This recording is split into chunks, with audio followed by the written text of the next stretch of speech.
Hey everybody, this is Miriam with Mind Escape. Tonight I have a beautiful guest, my son, and the reason I brought him on is because the topic and subject we're discussing, it affects adult, middle-aged adults, seniors, and teenagers and children. So I brought him on so he could share his views from a teenager's point of view, how it affects them and how they see the world, how they view the world, as opposed to how we view the world. So I'm gonna let him introduce himself. Okay. Hi, I am 13. I'm LJ, and today I'm here to really discuss and help my mom discuss the topic that we're talking about today.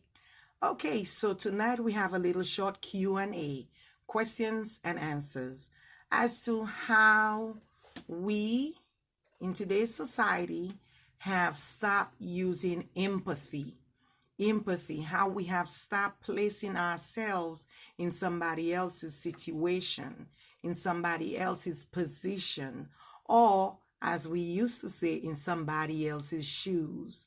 How we just view our circumstances and society one side, the way we view it. But we expect sympathy if it only pertains to us. And we don't like giving it, or we've seen the world, the community, the society as a whole not give it when it should be all the way around. Yeah. Yes, is everything all right?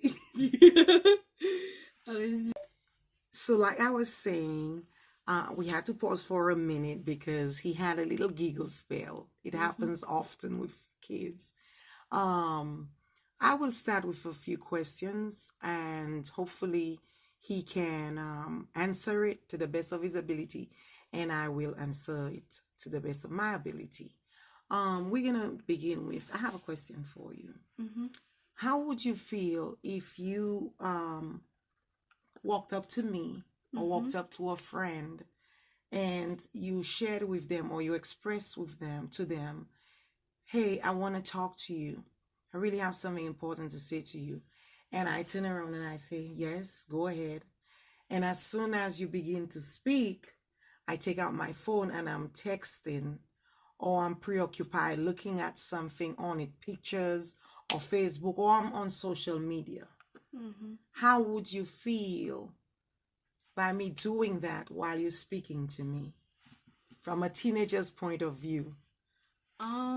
Let's see. So, I feel like if I have something important to say and I'm trying to tell you what's so important that I have to say, and you're just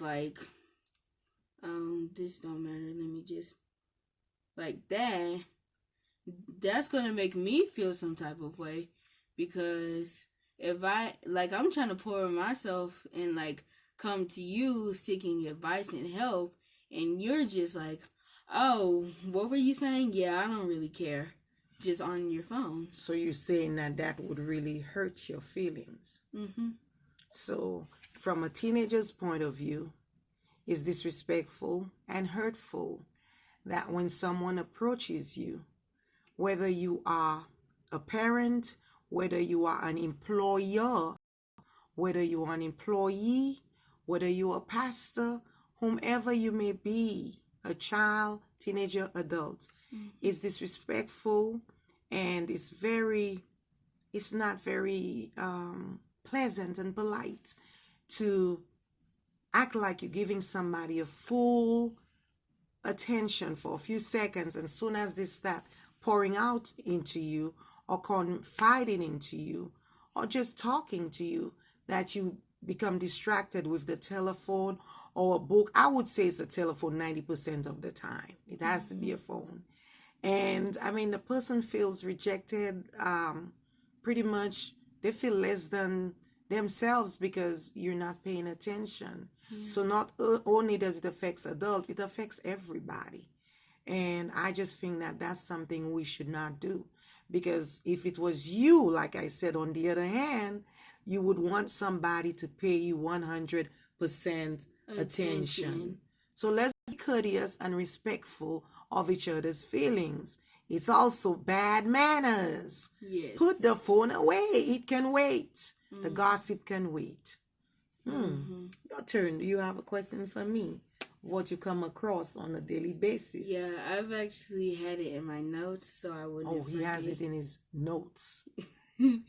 Okay, so my first question is, if someone needs help and you go out to help them and they're just like, oh no, I'm good. Like they're rejecting you. They don't want your help. They're like only caring about themselves.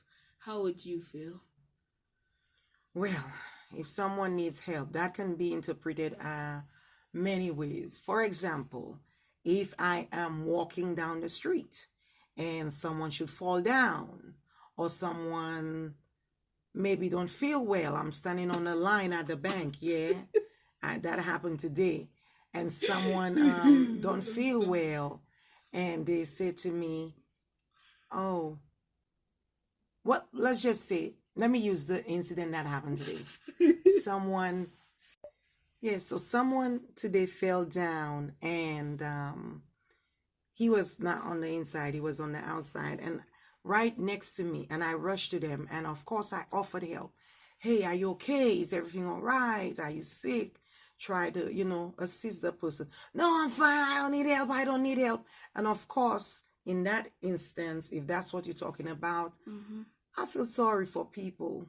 We live in a society where people are so cold-hearted, where people are barbaric, where people are so toxic that they refuse to accept help or receive help even when they are in dire need of help.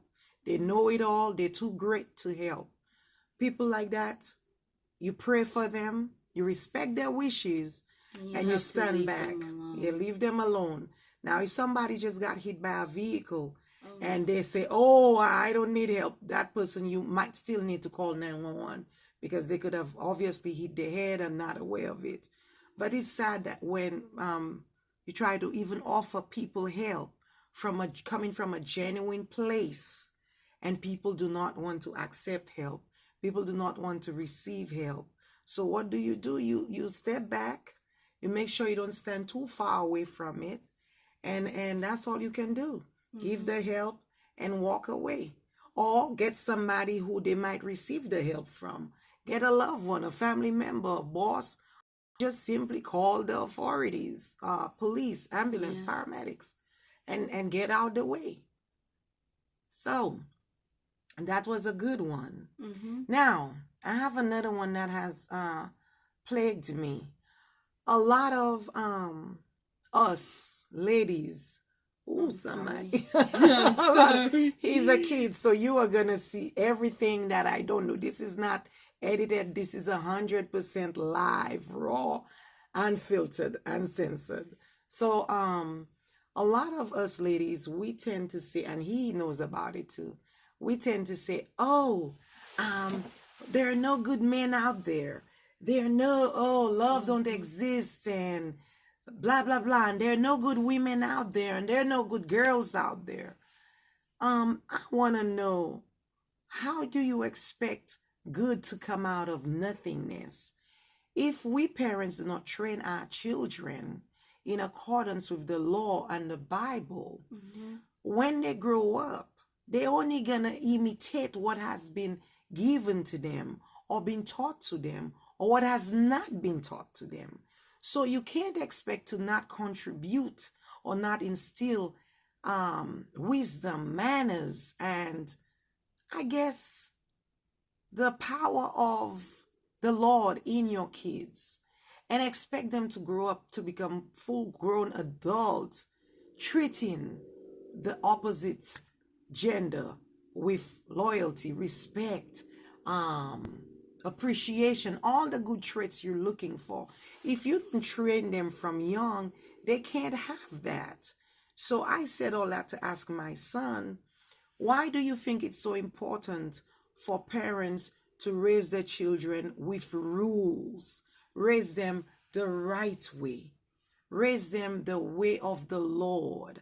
Why do you think it's important for me to raise you as a good young boy so you can later grow up to become a gentleman?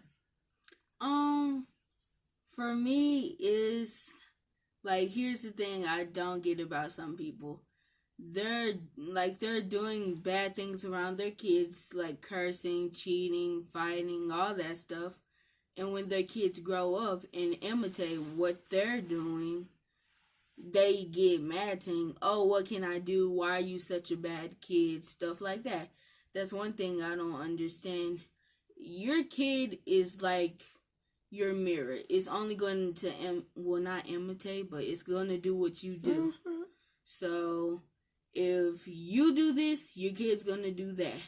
So yeah, that's how I feel about it. So if you want your kid to be raised up good with manners and know how to like treat people and act, then you have to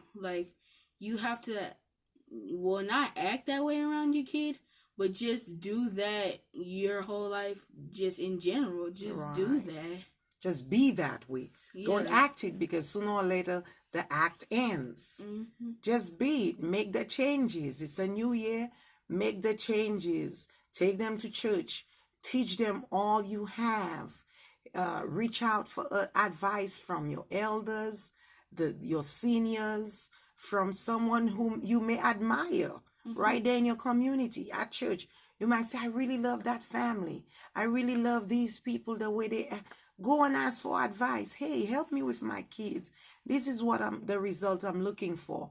And they will give you that advice, because when you're training them, I'm not training him for me. I'm training him for tomorrow. I'm training him for society.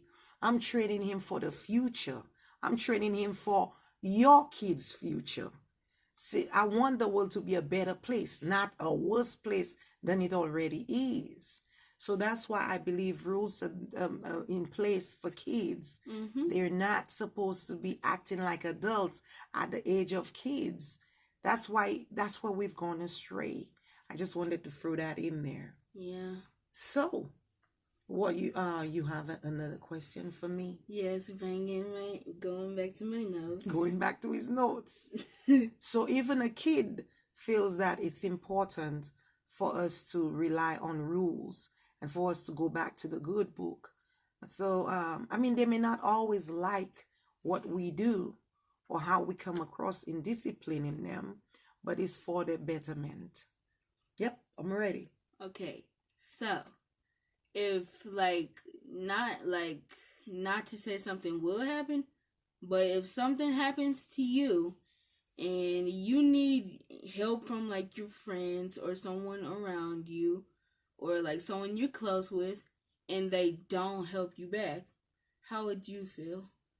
So give me an example, like if something happens to me? Yeah, like so if you were running and you trip on like a rock and you sprain your ankle and you need help like getting up and walking to like a bench where you could rest and mm-hmm. stuff, and your friends are with you, and all they do is just sit there and like record you or like laugh at you. Oh, I see where we're going with that. Thank goodness. I think, this is my opinion, and I'm praying that it becomes more than an opinion, and it becomes a fact, and it becomes an action, an action in motion. I would like for there to be a law that if someone is in need, for example, a bank is getting robbed, or someone just got run over, or something major is happening, or someone's life is in danger, I would like for whomever is recording that instant, that situation, for them to get arrested, because there are lots of lives that can be saved instead of us taking out. I don't do it, so let me not say us, but instead of society and people taking out that telephone, recording a fight, recording someone bleeding to death, recording a traumatic event, instead of doing that, they need to be arrested, as opposed to throwing that phone away. Or that phone should only be used to call for backup. Mm-hmm. Call 911. Hey, call help. Even if there are 10 people on the scene with 10 telephones, one or all 10 should be calling help, and the other should be trying to assist and whatever way they can while help is on its way. It's not right. It is not right. It is not ethical. It is not humane to record people who are fighting. I've seen people die, people who are in need of help. I've seen people being beaten to death. And these people are dying when their lives can be saved. Meanwhile, the person who's recording it sends it to social media and it becomes viral. It's amazing what we are thirsty for in today's society. We are not thirsty for life. We disregard life. People would want to see the other person die, lose a life. We can't replace life. We don't have a spare life under our car like a spare tire. We only have one life. And 90% of us are not even ready to receive death if it comes, because our life is not in order with God's will. Okay? We should not never leave our life for this earth. We should leave it for the hereafter. So I've said all that to say it's wrong, inhumane to record somebody who's in need of help, no matter what the situation is, just for a few 10 seconds of fame or 10 seconds for a viral video, as opposed to getting help, as opposed to giving that person privacy. What if they don't even want that on social media? What if they just need you to just cover them, help them, remove that person off of them, or help them get off the street, whatever the situation is? That person may be one thought away from suicide. And instead of you listening to them, or instead of you helping them, or one bullet away from death from a domestic violence dispute, and instead of you sheltering them, taking them to where they could get assistance, you recommend them getting beaten up. No, people, we can do better. We need to get back to the basic. We've gone too far out into social media. We need to step back and go back to the basics. Please, let's stop this habit. I know I'm preaching to the wall, but I hope one or two people can hear us and change that. Yes. That's a good question. And finally, I don't want to keep you all, but what about simple good old-fashioned manners? Like, what do you feel if a family gathers? And I do hope you all still eat with each other, at least dinner time. Parents, I hope you all still eat with your kids, your pet, your dolls, whatever you have, family. I mean, at least eat one meal. It's called dinner time, because I know life happens, school, work, different schedule, but dinner time, everybody should be together. And at least while we're together, if we're eating together, how do you feel if someone breaks out that phone, they get a phone call, and they just talking loud all over at the table, whether it be at a restaurant, whether it be a private dinner at home, or whether it be at somebody's home? How do you feel about that? I'd say that's just selfish. Kind of selfish and rude, because you're at a table with your family. You could be celebrating a birthday. Something could have happened and you guys have to be together, and like you're eating dinner together to like be together because that's your family. And then all of a sudden someone calls you and you're like, "Oh, hey, no. It's rude. It's rude, and I think that's selfish because you only care about yourself in your conversation just to gossip. And not only that, is it manners to talk on a cell phone, on a phone at the table? No, that's not using That's a no. We go out and we see two people at the table. This person has a cell phone and the other person, and they're just texting away and eating.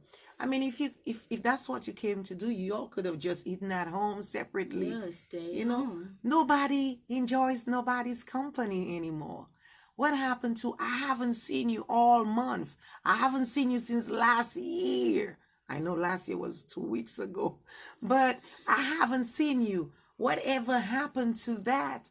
And enjoying each other's company, catching up on some good old-fashioned healthy talk. Yeah. What happened to that? You don't have, the phone can wait. The emergency, which is normally not an emergency, can wait. So people, be polite and give regards to other people. If it was you, you would want, I hope you would want respect at your own table. So it's good old fashioned etiquette. You're in company, you get a phone call, excuse yourself.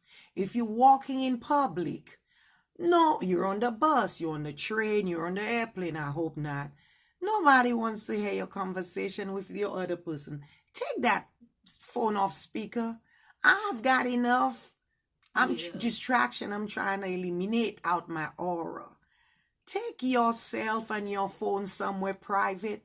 We still believe in privacy. Let's get back to being private. We don't want to know everything.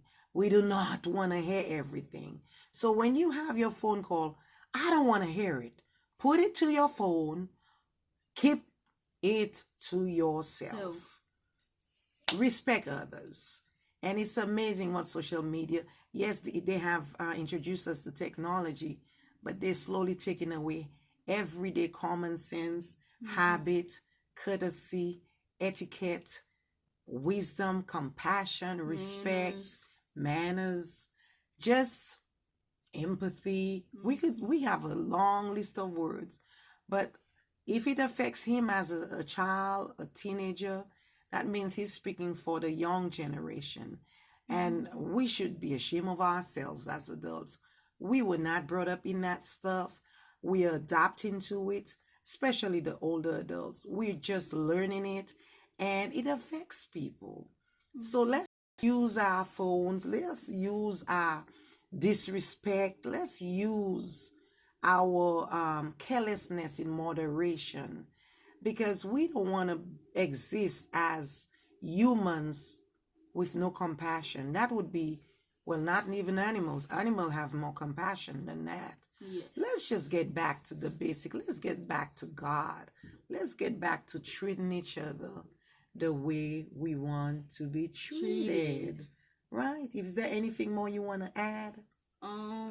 No, I think we covered about. We didn't cover everything, but we just covered a few basic, everyday, not to do's with respect, regards of others. Let's get back to treating each other with love, compassion, decency, respect, and most of all, with God's love.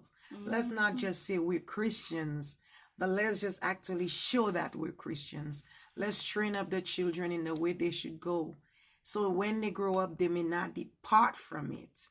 Okay? And you send them out there with all their bad manners, and when they end up doing what they do, you come back, I don't know why we have no good men. I don't know why these women are not like they used to be.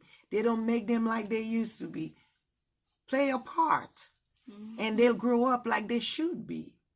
So we won't keep you any further. This is Miriam with Mind Escape. I'm LJ. And we came tonight just doing a little Q&A, and we hope you've enjoyed it.